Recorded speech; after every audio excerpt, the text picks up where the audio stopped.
জাতীয় নাগরিক পার্টি এনসিপির সিনিয়র যুগ্ম মুখ্য সমন্বয়ক আব্দুল হান্নান মাসুদের পথসভায় হামলার ঘটনায় জড়িতদের দ্রুত গ্রেপ্তারের দাবি জানিয়েছে দলটির উত্তরাঞ্চলের মুখ্য সংগঠক সার্জিস আলম।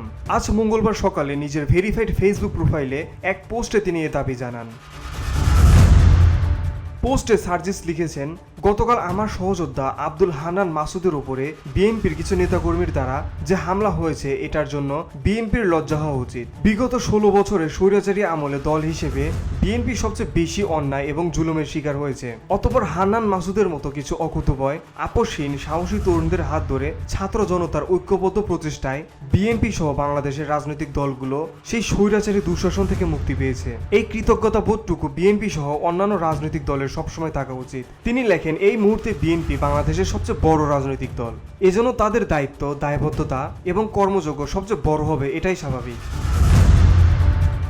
শুধুমাত্র বিরোধী দল হওয়ার কারণে বিগত 16 বছরে বিএনপি কি অন্যায়, অত্যাচার এবং জুলুমের শিকার হয়েছে তার একটা সারসংক্ষেপ বিএনপির পক্ষ থেকে তাদের সারা দেশের নেতাকর্মীদের কাছে যাওয়া উচিত। পাশাপাশি এই 16 বছরে আওয়ামী লীগ কি অন্যায় অপকর্ম করেছে এবং দিন শেষে তাদের কি পরিণত হয়েছে তারও একটা সারমর্ম বিএনপির পক্ষ থেকে তাদের নেতাকর্মীদের কাছে থাকা উচিত। তাহলে তাদের বর্তমান আমলনামা কোন দিকে যাচ্ছে এবং সেটার পরিণতি কি হতে পারে সেটার একটি তুলনা তারা সহজে করতে পারবে। সার্জিস আরও লেখেন, কারণ আজ থেকে এক যুগ আগে রাজনৈতিক পরিবেশের দিক থেকে বাংলাদেশের যে জায়গা ছিল এখন সেই জায়গা নেই। যেটা হতে একসময় 15 বছর লাগতো এখন সেটা হতে 5 বছর লাগবে কিনা সন্দেহ।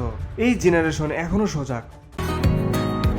বসুন্ধরা, উত্তরা, বনশ্রী, কুড়িল ও বাড্ডা সহ রাজধানীর বিভিন্ন স্থানে অভিজাত ও অত্যাধুনিক মানের ফ্ল্যাট কেনার এক নির্ভরযোগ্য প্রতিষ্ঠান প্লেজেন্ট প্রপার্টিজ লিমিটেড। তাই আপনার স্বপ্নের আবাসনের জন্য আজই যোগাযোগ করুন। Pleasant properties limited, where destiny matches eventually. রাজনৈতিকভাবে সচেতন এবং সক্রিয়, তাই বিএনপির সহযোদ্ধাদের পরামর্শ থাকবে এই সময় আর্ট জেনারেশনটাকে আর একটু সিরিয়াসলি নেবেন। আর যারা সন্ত্রাসী কায়দায় অভ্যুত্থানের অন্যতম কারিগরের উপরে এই হামলা করেছে তাদের দ্রুত গ্রেপ্তার এবং বিচার চাই। উল্লেখ্য, গতকাল সোমবার সন্ধ্যা 7:30টার দিকে হাতিয়া উপজেলার জাহাজমারা বাজারে হান্নান মাসুদের পথসভায় হামলার ঘটনা ঘটে। এতে আব্দুল হান্নান মাসুদ সহ অন্তত 20 জন আহত হয়েছে। এই ঘটনার প্রতিবাদে এবং দোষীদের আইনের আওতায় আনার দাবিতে রাতে ঢাকায় বিক্ষোভ মিছিল ও সমাবেশ করেছে NCP. VOD Bangla news desk.